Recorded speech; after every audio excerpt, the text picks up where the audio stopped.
Il ne faut pas se tromper ni se méprendre. Il est vrai que d'un côté, il y a des réactions sur beaucoup de choses qui ne vont pas à niveau sociétaire. De l'autre côté, ces réactions sont appelées populistes et ils ne le sont pas toujours, sont appelés nationalistes et ne le sont pas toujours. Alors, le fait qu'il existe quand même un certain rejet est positif, mais après, il faut voir où ça mène. Parce que pour qu'on parle de populisme, il faut un peuple.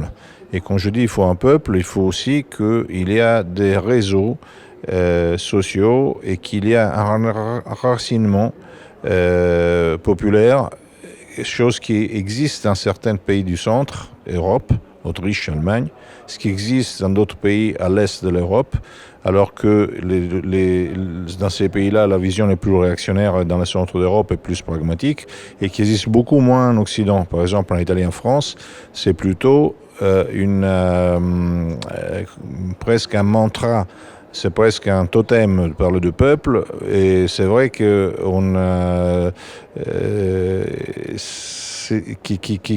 y a une certaine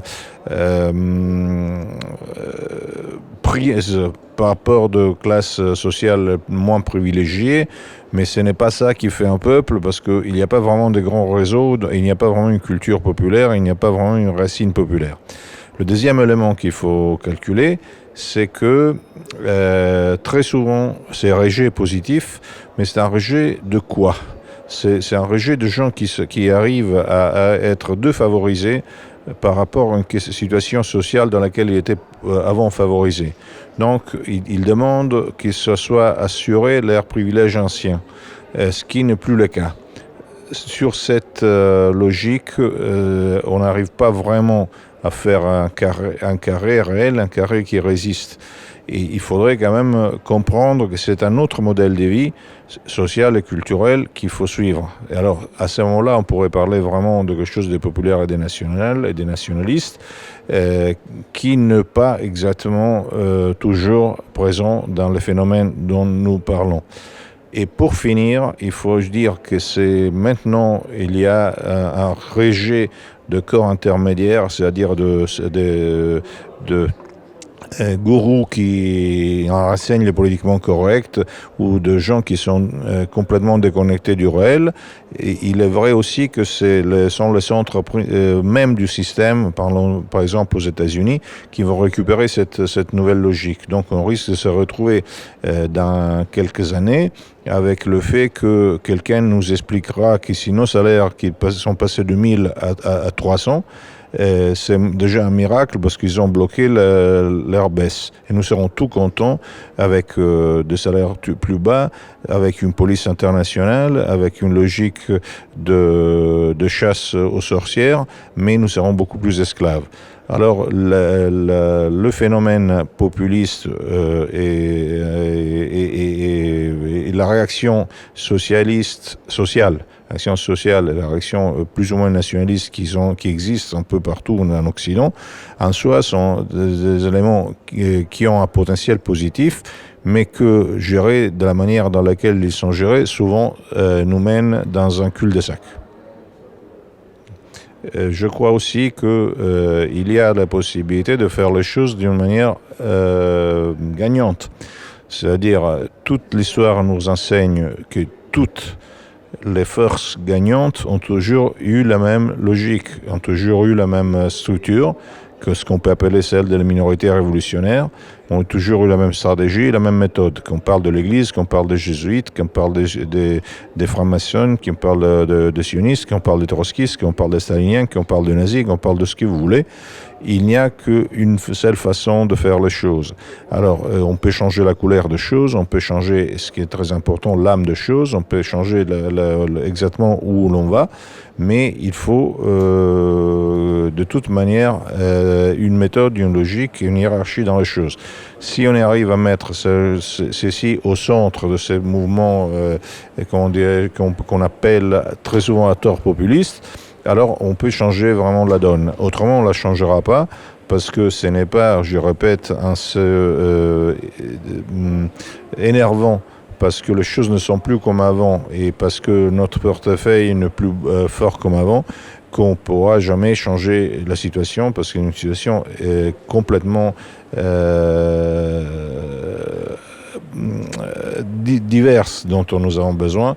Il faut rejeter les logiques rationalistes et matérialistes qui vont avec la paranoïa, la schizophrénie et la destruction sociale et individuelle aujourd'hui un acte. Il faut vraiment tout autre rapport vis-à-vis des choses d'un point de vue spirituel et culturel. Et s'il n'y a pas ça, le reste, ça seront de faits follets.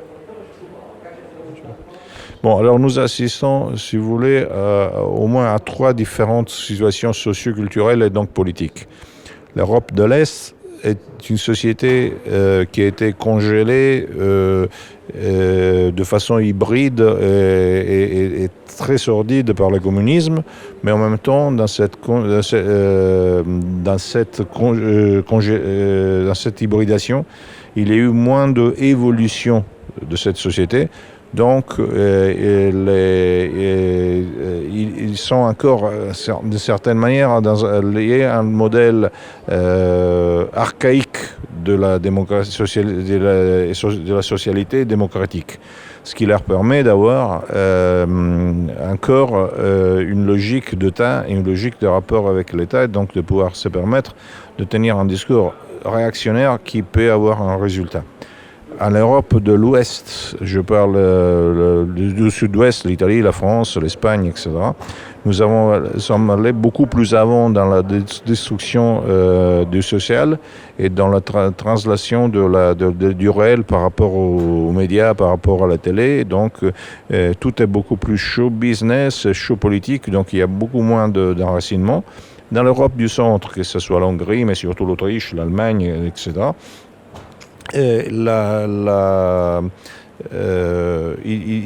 nous vivons dans des sociétés qui ont quand même gardé un niveau organique, donc où les gens se sentent vraiment réellement citoyens. Donc ils se trouvent à avoir beaucoup plus de réactions concrètes et positives et réalistes sur les choses. C'est comme ça donc on peut diviser les nationalismes, le phénomène de nationalisme en Europe en 3 dimensions, en 3 façons différentes. Il y a une réaction sociale à l'Est, il y a une vision sloganiste américaine à l'Ouest, et il y a une vision citoyenne concrète au centre. Puis nous avons en plus un 4e exemple, c'est la Grèce, où nous vivons aux marges de la guerre civile et où il y a des éléments même révolutionnaires dans le potentiel.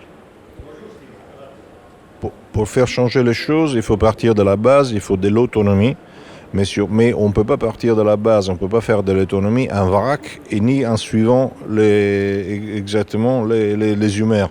Donc il faut récupérer la logique et la méthode qui sont toujours les gagnantes. Celle de l'Église, celle des Juifs, celle des communistes, celle des sionistes, celle de Franc-Max, celle de tout le monde. Il faut quand même que ce soit hyper hiérarchisé, que ce soit bien clair, qu'il y ait une vision du monde, une volonté politique et une volonté de puissance. Et avec tout ceci, on peut vraiment changer les choses dans l'autonomie. Donc c'est du travail de long terme. C'est pas sûr. C'est pas un travail. Des vides de pouvoir, peut-être des esprits. Oui, on peut jamais dire de combien de temps. Disons, c'est un travail. Si, mais c'est pas sûr, parce que les choses changent très souvent vite. Mais simplement qu'on ne peut pas remplir un vide si on est vide soi-même. Donc la chose principale, c'est de créer si on arrive à créer quelque chose qui est capable de pénétrer dans le vide, et ça peut pénétrer dans le vide. Et j'emploie exactement cette expression aussi dans le double sens, parce que le faisceau était la signification, l'équivalent chez les Romains de l'organe masculin. Alors c'est la virilité. La virilité peut pénétrer. Mais si on n'est pas viril, ça ne sert à rien d'essayer de chercher les vides parce qu'on n'y rentrera pas.